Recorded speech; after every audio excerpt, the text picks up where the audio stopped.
नेपालका सान बजाङका बाघ भनेर चिनिएका रविन्द्र ढाँटले रोड टु युएफसी सिजन 5 मा फिलिपिन्सका फाइटर किम्बर्ट एलिन्टो जोनलाई नकआउट हानेका थिए। रविन्द्रले कति पाए त पुरस्कार? आज यो भिडियोमा पुरस्कारबारे चर्चा गर्नेछौँ। नेपालका चर्चित एमएमए फाइटर रविन्द्र ढाँटले विश्वकै प्रतिष्ठित मिक्स मार्शल आर्ट्स एमएमएको रोड टु युएफसीमा यो ऐतिहासिक जितसँगै सेमिफाइनल पुगेका छन्। यो जितसँगै सबैको मनमा एउटै प्रश्न उब्जिएको छ कि रविन्द्र ढाँटले कति पुरस्कार जिते त? मकाउमा भएको रोड टु युएफसी सिजन 5 को क्वार्टर फाइनलमा फिलिपिन्सका फाइटर किम्बर्ट एलिन्टो जोनलाई टेक्निकल नकआउट अर्थात् लगातार प्रभावशाली प्रहारपछि रेफ्रीले खेल रोक्दै रविन्द्रले विजेता घोषणा गरिएको थियो। यो जितसँगै रविन्द्र युएफसी सम्झौताबाट 2 खेलबाट मात्रै टाढा छन्। विश्वभरका फ्यान र फाइटरहरूले पछ्याइरहेको यो प्रतियोगितामा ढाँटको प्रदर्शनले धेरै नेपाली एमएमए फाइटरहरूलाई इन्करेज गरिरहेको छ। तर रोड टु युएफसी को छनौट गेम जितेमा कति पुरस्कार दिन्छ भन्ने आधिकारिक जानकारी दिएको छैन।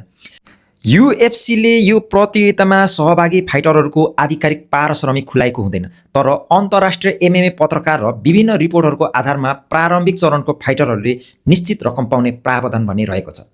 अनुमान अनुसार फाइटरहरूले प्रति फाइट 10 देखि 20,000 अमेरिकी डलर सो मनी पाउने गर्दछन् र जितपछि थप त्यति नै डलर विन्स बाउन्स पाउने गर्दछन्। यसरी अनुमान गर्दा एउटा एमएमए फाइटरले 10 देखि 25,000 डलर पाउने गर्दछन् भने गेम जितेमा 20 देखि 50,000 डलरसम्म पाउने गर्दछन् र उत्कृष्ट प्रदर्शन गरेमा पर्फर्मेन्स अफ द नाइट वा fight of the night bonus पनि दिन्छ, जुन अहिले 1 लाख अमेरिकी डलर हुन्छ।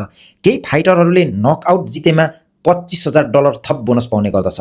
अब रविन्द्र ढाँटले कति पाए त? सबैभन्दा न्यून रकम दिए भने पनि 10,000 डलर सो मनी र विन बाउन्स 10,000 डलर गरी जम्मा 20,000 US डलर र थप नकआउट गेम जितेको हुनाले थप 25,000 डलर बोनस सहित 45,000 US डलर अर्थात् नेपाली रुपैयाँ झन्डै 69 लाख पाउन सक्छन्।